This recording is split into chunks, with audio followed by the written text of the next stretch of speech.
Yes, thanks. So, as an academic and a researcher, also, I have the opportunity not to stick to diplomatic language, and also to disagree sometimes, because that's the way we are going to advance also our knowledge and also our policies. And here, the first thing is that it's a kind of, I agree that we are tied together. The ties are very intense, but there are different kinds of ties. The problem is that some of those ties could be constructive ties, ties that allow you to build something, or they could be oppressive ties, ties that tie too strongly. And we may have the risk in which both Turkey and the EU could think that they are tied together, but in a negative way. It's a risk. It's not a reality. It's just a possibility. In that sense, I wish the choice that was to be made was between cooperation or competition. Competition is not that risky. There are many countries, actors, partners that compete. We, Spaniards, we are constantly competing with France in many domains, and still we are partners. Probably the EU and the UK will continue to compete and be able to partner as well. The risk, the real one, and I'm afraid that risk, which was not that real some time ago, it has become, and that's before we enter this phase, this current phase of appeasement, it was quite, we were getting there quite dangerously, is that we were replacing this difficult, complex, frustrating partnership by some sort of fluid rivalry, one in which the two parties, Turkey and the EU, could perceive the other as a geopolitical rival, as an adversary, as someone that uses its foreign policy arsenal against you and your core interest. And this is extremely dangerous. Then you are no longer on competition. You are on something else. And I think that we need to avoid that. I mean, I'm speaking also from as someone that has been working on EU-Turkey relations for almost 20 years now, and who is passionate about it, and who is saddened also by the kind of situation we are in. Then foreign policy. I don't think that foreign policy or foreign policy interest, security interest, will be an incentive powerful enough, a magnet powerful enough to change the course of the relationship. I think that the only elements that could change it are either domestic policies, domestic politics, to be more precise, as well as economics. But we don't have, I don't have the time to elaborate this.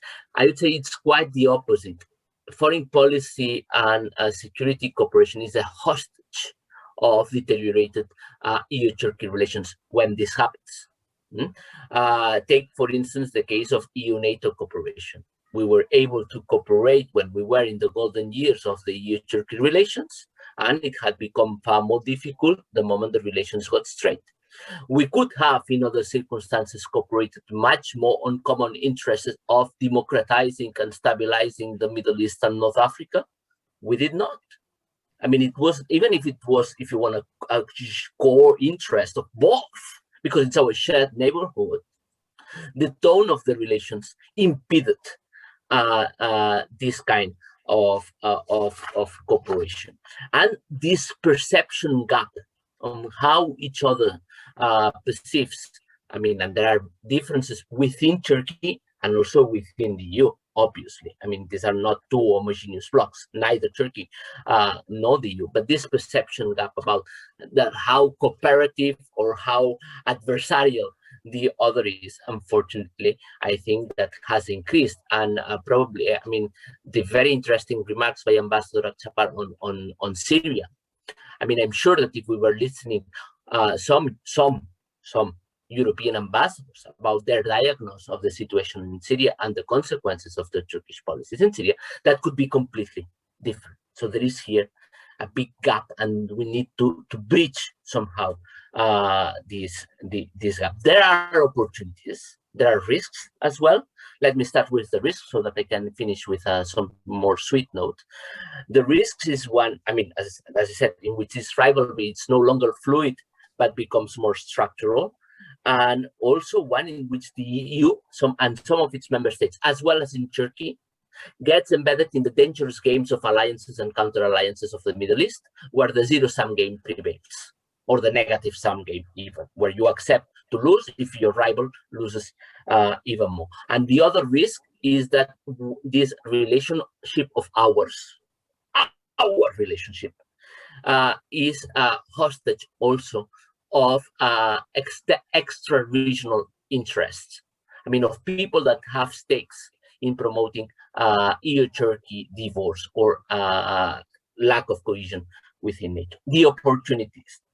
I think that precisely because we are in this phase of the appeasement, and we need to strengthen the basis of this phase of appeasement, we need to work, I don't know how, let's discuss it during the Q&A, on how to break this idea that Turkey has, or that many in Turkey have, that the EU or some of its member states have been working to encircle and weaken Turkey. And also we need to work on the idea that some Europeans have, that Turkey has been igniting the ring of fire around the EU. So, I mean, let's use this phase of appeasement to start getting perceptions a little bit closer. And also, perhaps because it's an Angelina that may be sad also for the EAS, also about the fact that we don't always come together as Europeans, huh? the 27 of us, and we've seen many instances in our shared neighborhood between Turkey and EU. This opens also some greater possibilities for cooperation among selected group of member states, the EU institutions, and non-EU European countries like Turkey, the UK, and Norway. We could think of possibilities. I don't know, perhaps the Middle East peace process. Let's think about it. But there will be only one game changer, in my opinion, and it is some sort of reconciliation between France and Turkey. This is of paramount importance, because even with a country like Spain, which is, if you want, as friendly as you could be to Turkey, it is unthinkable for a Spanish government to have to choose Turkey over France. Not only they are our neighbor, but also they are members of the EU, and they have much greater stakes on us. So the moment, I would say, France and Turkey would be able to reconcile and end looking at each other as geopolitical rivals, and I think that then everything else will get smoother. Unfortunately, the electoral calendars in France and perhaps in Turkey may not help.